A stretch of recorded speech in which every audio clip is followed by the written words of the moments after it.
Let's talk about the ProMystic Modular Receiver, otherwise known as the PMR. One of the great things about the PMR is that it works with every ProMystic product, and it's already synced up and ready to go. So if you purchase this with one of your products and down the road a year or two later, you purchase another ProMystic product, this receiver is going to be set up and it's going to work with it flawlessly every time. This receiver is designed with some very special features. First of all, there is a very strong yet silent vibration motor. It's wrapped in this rubber, which actually makes it very quiet and durable, and it also has a bit of a sticky feel to it. Not sticky, but it's easy to grab onto, unlike some types of harder plastic that can slip around on you. And it's got a very tactile on-off switch that you can feel, and in fact you can feel this turning it on and off through your clothing, which is a big benefit. We'll show where to wear this later, but that helps being able to turn this on and off through your clothing. Now this unit uses two batteries that are both coin cells, and they're CR2032. It turns out that's 20 millimeters across and it's 3.2 millimeters tall. That's a 2032. These are 3-volt batteries. They never corrode and they have excellent shelf life. When this is off, there is zero battery drain at all. Now, in order to get the batteries in and out, you can actually use something. I'm going to use a screwdriver right now, but you could use something like a coffee stir stick, a car key, maybe even like a toothpick or something, or the top of like a Sharpie pen cap. The little piece the plastic piece, you can use it to push it out. But what you want to do is you want to push the battery out the side of the receiver like this, just by pressing a object into the slit. We'll do it over here as well. Now with those about halfway out, you can grab them and you can remove these batteries. You'll notice that there's a plus side on the battery, and then there's the button side, which is the negative side. So when you put these in, you'll notice some plus sides on your receiver, and those will be in line with the plus side on the battery. They both go in the same way. So we'll go ahead and put that in, and same way on this one, the plus side goes in. And just push them all the way in and they will not come out of there. Now, when you turn your receiver on, you're going to feel a long buzz. That tells you that the receiver is on and it's ready to go. The receiver will last with these batteries for 20 continuous hours. Now, if you're using this, and like if I were to do a 1-hour stage show, I turn this on before I start the show, I turn it off afterwards. So I leave it on for the entire show. And I mentally remember that I've used up about 1 hour of time. I can do about 20 shows with a set of batteries. I typically replace them at about 15 hours. I don't want to push it to the very end, but I definitely don't replace them for every single show. I think it's kind of a waste of batteries, and there's also, some wear and tear on the unit, just taking the batteries in and out. So I don't recommend just constantly changing the batteries. You will get 20 hours out of it. So I do recommend with the receiver that you buy some high quality batteries, and I found very good batteries with Duracell, with Sony or Renata. Panasonic is what I ship with. I like those. I definitely buy them online. They're a lot less expensive. In a store where I live, it's usually up to $6 or $7 for 2 batteries. And online, I actually get them for 25 cents. I buy them in pretty big volume, but you should be able to find them for no more than $1 per battery. One of the biggest reasons that we use replaceable batteries in this unit is that they're always available to you. And you can always go to the store, you can always carry spares, you don't have to worry about charging, and you don't have to worry about any type of shelf life or issues with rechargeable batteries that we've all had. You probably notice in professional mic packs that you buy from Shure, some of the best stuff in the world, it's almost all replaceable batteries. And there's a reason for that. And that is because you can get those batteries and you don't have to worry about the rechargeable batteries going dead on you over a short period of time. Let's talk about how to use the ProMystic Modular Receiver with multiple products in your show. Typically in a show that I do, if I'm doing a 1-hour stage show, about half of my show is electronic. And so I might use 3 items, sometimes even 4 of my own items in the show.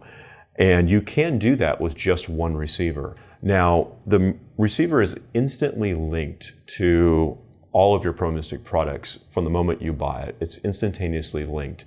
And you can use this with multiple products in the room that are all on. They don't interfere with each other. You don't have to worry about like it being linked to one product and that having some sort of interference with the other product. It doesn't work that way. The receiver is always ready to go and receive signals from any of the products. The one thing that you need to be cautious of is it will receive from anything that's sending to you, and it will pick it up. So if you're receiving something from the dice, for example, it's going to be giving you those numbers, and if something comes in from Color Match or something like that, then it's going to receive those numbers as well. So if you're performing one item, you need to make sure that you've performed it and that item is not sending anymore. It doesn't have to be off, but it's not sending anymore before you do the next item.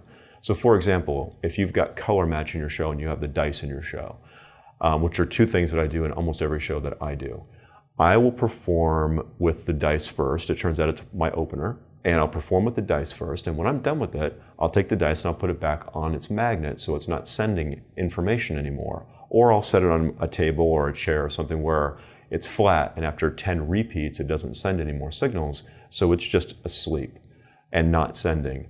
At that point, I can then go and I can perform with Color Match. Now, having Color Match sitting there with the pens in the cup, or even the Color Match pocket where it's inside the box, it's not sending any signals unless you remove a marker from the cup or from the box. And then it's going to send the actual signal over. So I just make sure when I'm performing the dice that no one's moving my Color Match pens around, and vice versa. When I'm performing Color Match, my dice is either on the magnet or it's not moving to a new side. So that's how you can perform multiple items in the same show with just one receiver. The modular receiver is capable of sending you buzzes, and it will buzz from 1 to 6, and there's also long buzzes for certain products. And you'll notice that a 1 is just a single buzz followed by a larger space, and then another single buzz followed by a larger space. A 2 is 2 quicker buzzes followed by a gap, 2 more quick buzzes followed by a gap.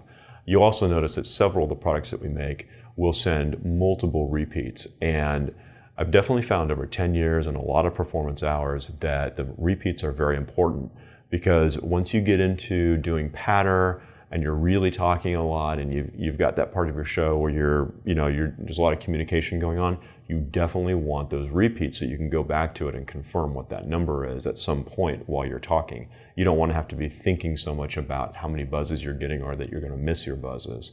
I've kind of gotten to the point now where I can almost subconsciously tell just by the length of what's going on what the number is.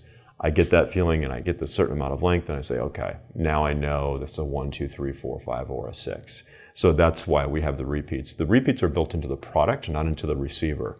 So different products have different number of repeats that they send. I get asked a lot where I wear the receiver or how to wear the receiver, and honestly over 10 years I've heard a lot of crazy things. So there's a lot of ways to do it. Very simply, some people keep it in their pocket. I will tell you that though, if it's in like Slack's pocket, you're not going to be able to feel this. Like even it's hard to feel a cell phone in your pocket. But what people will do is they'll turn it on and they'll literally finger palm it during their performance. It's not what I do, but there are people that actually go as simple as finger palming it, turning it off, and it goes right back into the pocket. I like to wear it on my waist under my belt because I can definitely feel it there. You can actually buy iPod Nano straps. This is not a Nano strap, but this is just a very inexpensive strap that we purchased on Amazon. But the iPod Nano straps have like a little enclosure in them, and you can slide it in there and you can cut a little window in it so you can turn it on and off. People will strap these to their arm or to their forearm, and then through a shirt you can very easily get to that switch and turn that on and off. Another great place is in the sock or around the ankle.